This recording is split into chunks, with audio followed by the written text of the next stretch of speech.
This is just a quick video to talk about the most recent project I've been doing with Glowforge. The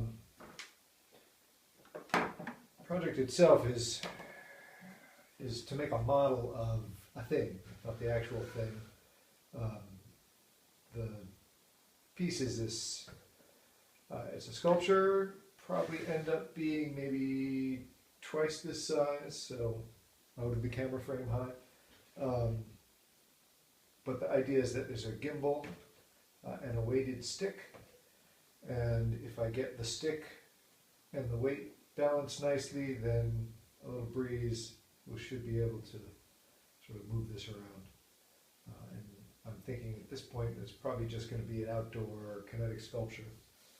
But this was a pretty fun project. It took me much longer to do than I had expected, because I ended up doing many variations of it. So like here's an earlier iteration, and the hardest part was not cutting the pieces as much as it was figuring out the mechanics of these interlocking rings, this gimbal arrangement.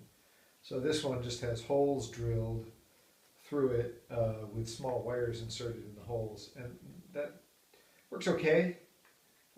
But it's not a very smooth motion, and it tends to kind of bind up at certain points. Worked all right, and it was just, as you can see, it's kind of spring-loaded, but this was just stuck onto these legs. I didn't really like the shape of this so much either. These legs were kind of weird. I don't know. It ends up looking like the Space Needle, if you're familiar with Seattle. So this is the next iteration, or the next major iteration. The legs are just straight lines, which I like. They're a lot sort of more slender and elegant looking, I think. And then I did a bunch of detailing, really just to learn how to use a laser cutter. I don't know if this is going to show up, but there's these little wedge pins holding the legs in place. So it makes this nice, very sturdy joint at the bottom.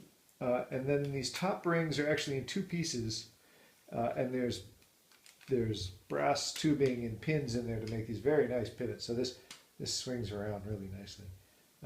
And the screws at the top are brass wood screws inserted in laser drilled holes with laser cut countersinks, and they are all dead on. And it's really nice, well, except for the fact that I put it together. The holes don't line up, which of course bugs the crap out of me, but there you go.